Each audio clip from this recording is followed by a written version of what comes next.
OG Diaz, abay may nabalitaan patungkol sa tunay na estado ng relasyon ni Gerald Anderson at ni Miss Julia Barreto. Ano nga ba mga pahiwatig na ito? But before that, if you haven't subscribed yet to my YouTube channel, please don't forget to like, share, and subscribe at hit mo na rin ang notification bell for more showbiz updates.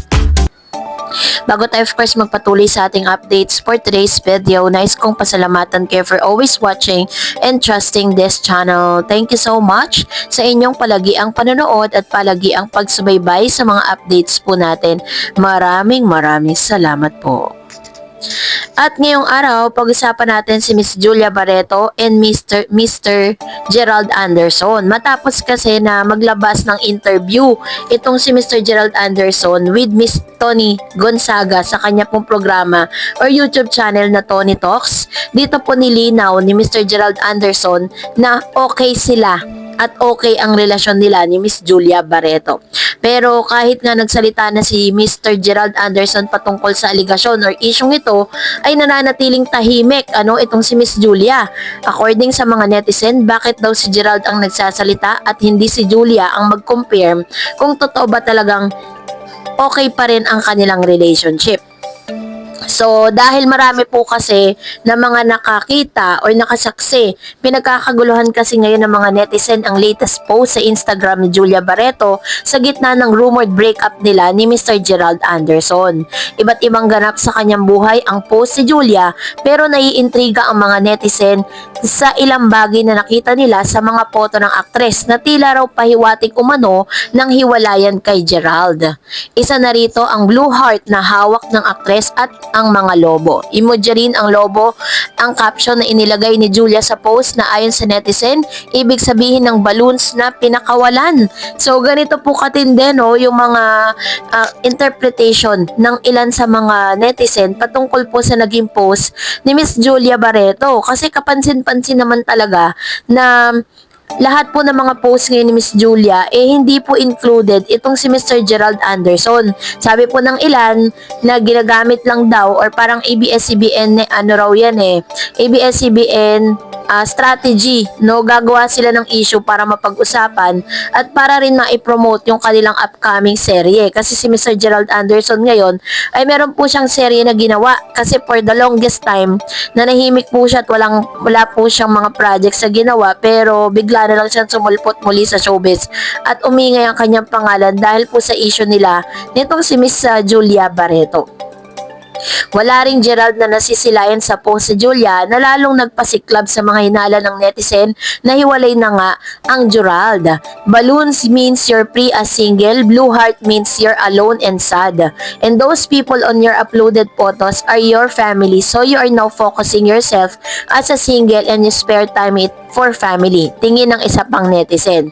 Sa ngayon, nilinaw ni Gerald na okay sila ni Julia. Hinihintay naman ng mga netizen ang deklarasyon ni Julia Barreto patungkol sa isyong ito.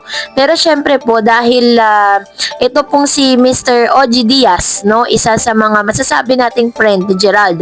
At talagang kapag po nagkikita sila ni Gerald at ni Julia ay hindi po pwedeng batiin nila. So sinasabi doon po sa isang episode ni OG Diaz ay tila baga meron po siyang mga pinapakita na mga manifestasyon na talagang on the rock ang kanilang ang relationship ni Gerald Anderson at ni Miss Julia Barreto. Kasi sa kanyang latest post sa kanya pong YouTube channel ay ipinakita nito na parang meron siya mga simbolo at meron po siya mga hint sa publiko na talagang meron pong hindi pagkakaunawaan. Kahit po sinabi ni Gerald Anderson na siya po ang naghatid kay Julia doon po sa Dubai, kasi nakita naman talaga at naspatan na magkasama sila sa airport papuntang Dubai. Si Miss Julia po ay naiwan, tapos si Miss Julia po yung lumipad going to Dubai at si Gerald po ay dumiretso naman sa interview ni Tony Talks. So panoorin natin ito. Julia Barreto? Ano ba yan? Sinabi na nga, di ba? Straight from the horse's mouth. Sa Tagalog, diretso mula sa bunganga ng kabayo. Yes. Na sila pa rin. Di ba?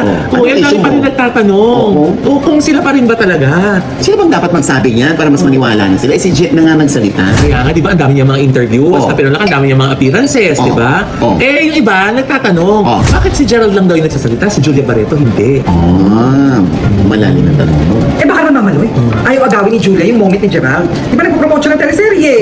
Ginigiit nila sa channel na ito na kaya daw nananahimik di umano si Miss Julia Barreto patungkol sa issue dahil ayaw niyang maagawan ng moment si Gerald sa pagpopromote ng kanyang sariling serye. Sinasabi pa nga na ito raw ay isang strategiya para talagang mas ma-promote kasi kung makikita po ninyo kalat na kalat ang mga interview ngayon ni Gerald. Pero ito pong reaksyon ni Mr. OG Diaz. Let's watch this. Ganun ba? Ay. Alam mo, ikaw pagtahimik ka. Alam mo, you're so... Sa reaction pa lang ni Mr. OG Diaz, makikita natin that there's something wrong between Gerald and Julia na bagay na ayaw niyang ipaalam at manggaling mismo sa kanya. Ito papanoorin natin. Pero, merong tampuhan. May tampuhan. Eh, tampuhan naman normal lang naman sa magjowa yan. Di ba? Ano yung tampuhan? Bakit nagkatampuhan? Di ba next item na? Ha? Hindi ko nga sinasabi kung bakit nagkatampuhan. Yun lang naman nakarating sa akin. Oo. Eh, may tampuhan pala. Bakit yun natin sa airport? Papuntang Dubai. Uy! Alam mo yun? So dahil po dito, mas lalo pong lumakas ang mga pakiramdam ng netizen na meron nga pong nalalaman itong si Mr. OG Diaz patungkol sa tunay na estado ni Gerald Anderson and Miss Julia Barreto. Kasi sinabi niya ayon po sa kanyang source na yun nga nasa hindi pagkakaunawaan, no? Ito pong si Gerald at si Julia. Pero ang sinabi ni Gerald sa kanyang interview na okay sila ni Julia pero hindi po yun ang lumalabas sa mga post. Parang sinasabi nila na palusot lang nila na sinasabing okay sila pero nagbura na po ng mga post itong si Miss Julia sa kanyang Instagram kasi napaka-imposible po nun na parang kinikip niya lang lahat yon, ayaw niya mag-overshare kasi ito po ay nakasanayan na ng mga netizen na nakikita sila together sa social media na magkasama. Pero recently, pagkatapos kang pumutok ang mga balitang ito, wala na po tayong nakita or any evidence na talagang magkasama sila at masaya silang together pa rin sila. Kaya naman namumuo tuloy na parang sinabi lang ito ni Gerald, yung sinasabi niyang okay sila ni Julia, para po hindi masira yung kanyang pangalan kasi alam nating red flag itong si Mr. Gerald Anderson dahil sa pagiging womanizer nito. Kasi lahat po ng mga nagiging karelasyon niya, yun po yung nagiging issue. Lagi po siyang may third party mula kay Kim, si Kim Chu na kaibigan ni Miss Ma Salvador nang ipinalit nitong si Mr. Gerald kay Miss Kim at si Maha na habang kinukwentuhan po ni Miss Kim itong si Miss Maha Salvador tungkol kay Gerald, si Maha Salvador pala ay nililigawan na nitong si Gerald Anderson na hindi niya sinasabi.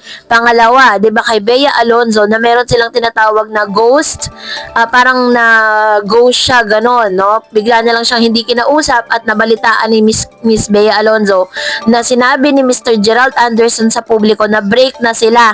So yun po yung mga pangyayari and then recently nga at ilang buwan pa lang ang nakakaraan ay nabalitaan na natin na magjowa na nga sila ni Miss Julia Barreto. So dahil dito, yun po tuloy ang usap-usapan ngayon sa X, sa thread, na talagang red flag ang isang Gerald. Sinasabi lang niya na okay sila ni Miss Julia, pero ang totoo, ito po ay pagko-cover up, no, doon po sa para po talaga hindi masira yung kanyang pangalan sa publiko dahil meron siyang paparating na move na serye. So, kayo po, ano nyo sa loobin patungkol dito? Comment down below. And that's it for today. For more videos and updates, please don't forget to like and subscribe, and please don't forget to follow my Facebook page, Dar Eds TV. God bless everyone!